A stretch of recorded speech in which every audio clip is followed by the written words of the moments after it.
So yeah, the Friday fights is going to be at 8:30 in the morning Ah, okay. for us on Friday, Okay. There you go. and then 12 hours later, one Fight Night 14, Stamp versus Ham on Prime.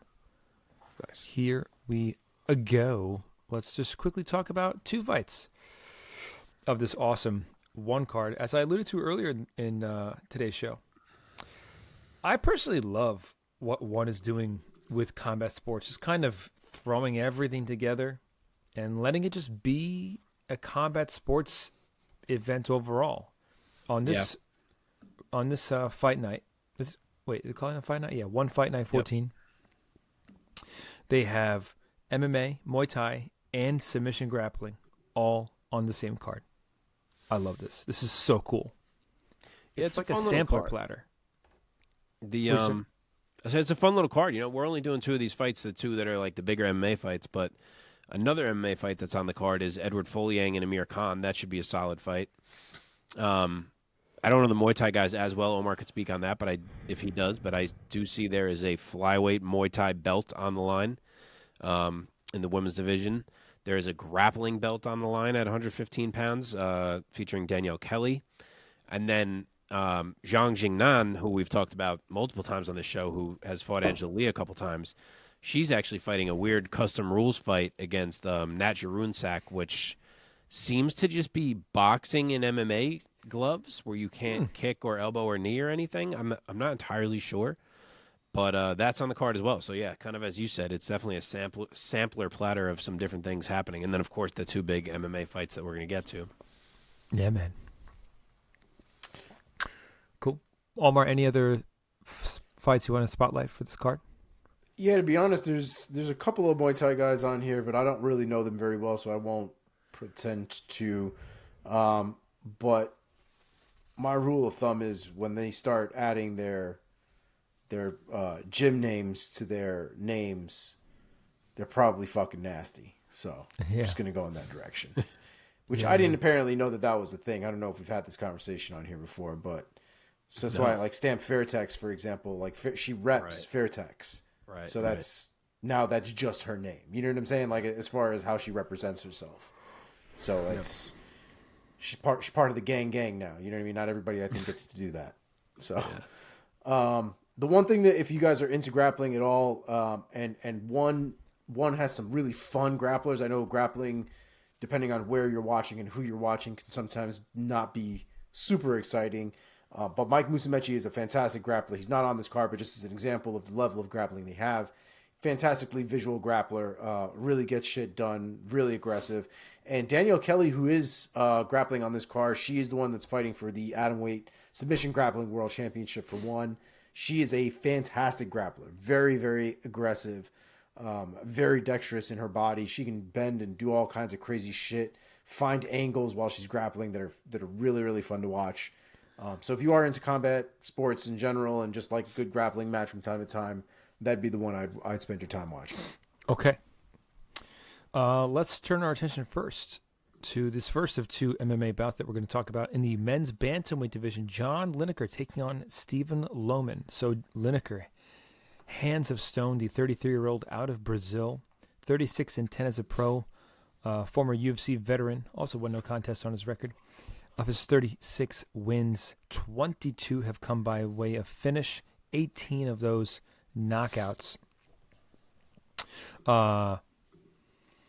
He lost his chance for the vacant one bantamweight championship back in. Remember, one's bantamweight is 145 pounds.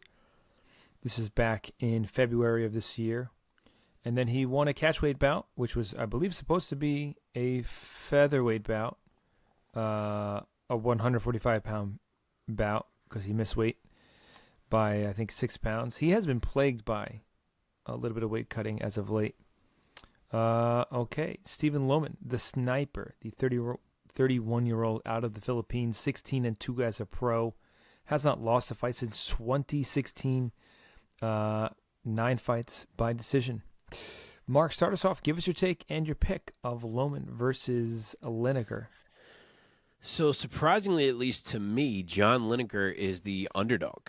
He is even money. So technically still an underdog. He's even money plus 100, and Stephen Loman is minus 130 as the favorite. Loman is 4 inches taller. He does have a 2-inch reach advantage. And despite the fact that some people may not know his name, he is a really quality fighter. The man is 16-2, as you said, in his career. The last loss, as you said, was 7-8 years ago. And since that time, he's won 11 fights in a row and is now coming off a win over Bibiano Fernandez. So he's certainly legit. He's a quality striker. He's absolutely going to be a tricky test for John Lineker. He is more multifaceted with his strikes, whereas John really relies on the boxing. He is probably more responsible defensively than John is, who kind of more relies on his head being able to eat shots. But I have always been and still am, despite the recent loss, a believer in the game of John Lineker against most guys. I know he struggled last time out, but the size difference was enormous there against Andrade. And I do think Andrade hits harder and is a little more precise than Loman. So I acknowledge this could be tricky for Lineker, but I'm going to trust in the John Lineker special, which is just that at a couple points in the exchanges of this fight, he finds something huge, and after a few of them, Loman is pretty hurt and falls down. So I'm going to say round 3 TKO for Lineker and hope that he can kind of stay at the top here over in 1. Omar, you're muted. I fucked up. Okay. It's a good breakdown, especially when you consider kind of what John Lineker brings to the table. His hands, I think, are a great equalizer. He loves throwing them with, like, everything behind them. The real issue is he's got long looping shots. And against guys that are really tall, if they are good at striking, it's a really big tell. And it's something that I think a lot of guys could counter with not a lot of difficulty, to be honest. With that in mind, the one thing that I do love about Lineker is his work to the body. Lineker is one of those guys that you never have to tell or remind him to go to the body. It's part of his game. It's part of the norm. And I think that, for me, is generally what has him winning fights, especially close ones. The cardio, by the time the fight is kind of dwindling away, you could see the body shots generally tend to work in his favor. So I'm going to go with John Lineker here. I could see why maybe he's a little bit of an underdog here. But I'm going to go with Lineker here, and I'm going to go with a third round TKO. I will be the contrarian, guys. I'm going to take Stephen Loman, the sniper. I think that his attributes are going to give Lineker some problems, and I think the decision machine that is Loman is going to get another one by a unanimous decision over the always aggressive and willing to walk forward John Lineker.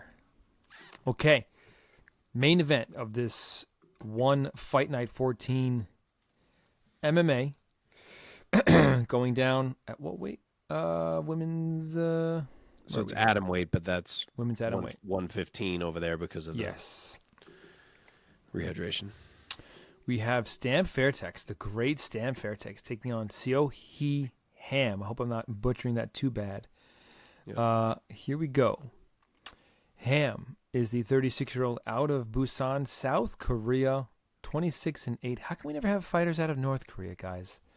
Sorry, I had to. Dude, I just got this book about like life of citizens in North Korea. I can't wait to read it. Really? Wow, that's got to be interesting. Holy shit, you buy more new books and you put them in that shelf? I thought you were done. I thought that was it. I thought those were the books. What? Like, I thought what you had on there, it sounded like you had just bought a new... It sounded like you had recently just bought a new book to add to the shelf when I felt like that shelf was full. Oh, that's fucking crazy. Where do you think he puts new books that he buys? I didn't think he bought new books. That was, I guess, my point. Right here. He just stopped reading? I just thought he was good. I'm done. I thought he was good. I thought the collection he had, I thought was good. At the age of 37, I've read all the books I'm ever going to read. But yeah. Mike, have you read every book that's on that shelf behind you? Of course not. Of course not. Oh, really? See, I have a similar thing in my house, but I've read them all. Like I only like buy new books once I finish reading the book that I'm on. Oh, that's a good rule that you have. I don't have that rule for myself. I love. Oh, you're just a for the most hoarder. I'll have like 3 or 4 waiting in the queue, kind of. Sure. Oh, we're Sure. gonna see Mike on Netflix in like 30 years. No, with no, no, no. fucking a hoarded out basement full of books that he's never No, read. to me, it's not about hoarding. It's about like curating. To me, and I always bring books back that I finish. Yeah, no, you're gonna Back? curate the whole basement. I get it. I donate them get to a it. bookstore Oh, that's good. That's good. if See, I'm that like, makes I you don't need this not a book hoarder. anymore. I only do that if I didn't like the book. If I liked it, it will sit Oh, on sure, my if shelf I- for me to look yes. at forever and possibly reread one day. Pretty much the same. If I'm like, I don't Okay. need this book anymore. But if Yeah. it's like a book that's like a seminal book, I'm like, I want to hold on to this forever. Yeah. And then some books have to be displayed on a podcast at all times. Yes. Okay, let me go back to talking about fucking Korea. This started with Yeah, me that was making your fault. taking a jab at North Korea.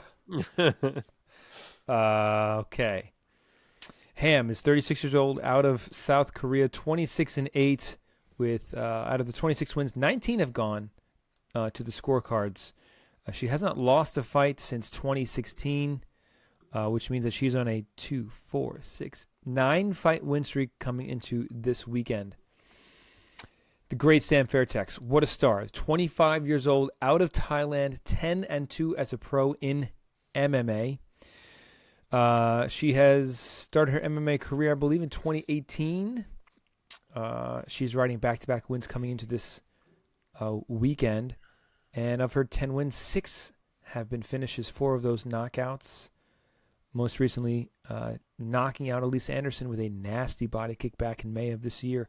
Omar, start us off. Give us your take and your pick of Fairtex versus Ham. I'm a big fan of Stan Fairtex. I love her striking. Her Muay Thai is crisp. I love the way that she throws her elbows. I love the timing in which she throws her elbows. Her knees are really dangerous. And, Stamp, I think, is generally in the most danger when she's really at risk of being taken down and controlled on the ground. And that, I do not believe, is Ham Suhi's game. I believe she's going to want to strike with her. I believe a lot of the time, Ham Suhi is usually trying to keep people off of her and trying to defend takedowns herself. So I think this is going to be a standing fight. And in a standing fight, I'm going with Stan Fairtex all day. Give me Stan Fairtex, round 3, TKO. Mark. So Stamp's favorite, she's minus 185. Ham is plus 155 as the dog. This one, I don't know if we said this. This is for the interim atomweight championship. Obviously, the champion here is Angela Lee. And despite teasing retirement, she has not yet vacated her title. So this is still for an interim belt. We'll see if she ever comes back to unify these belts or if she just decides to relinquish.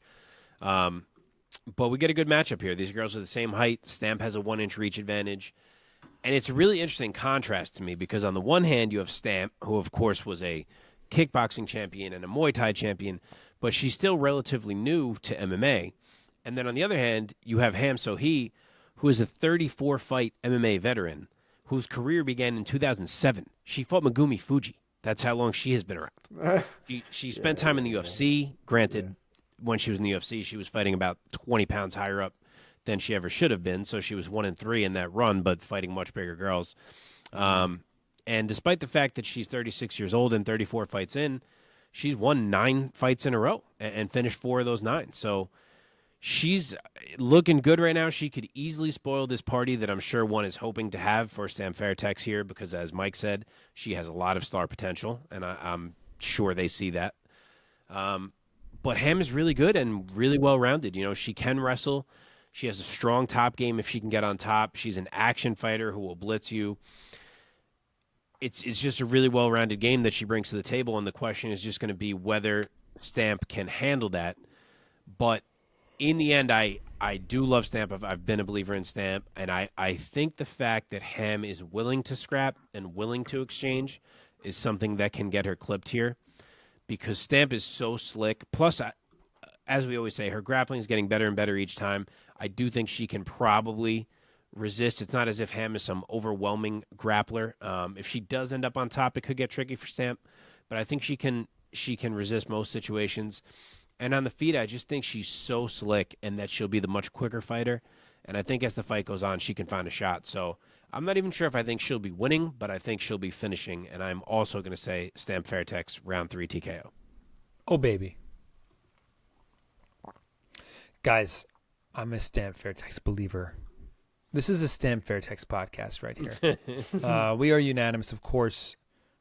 She's my girl. She just doesn't know it yet.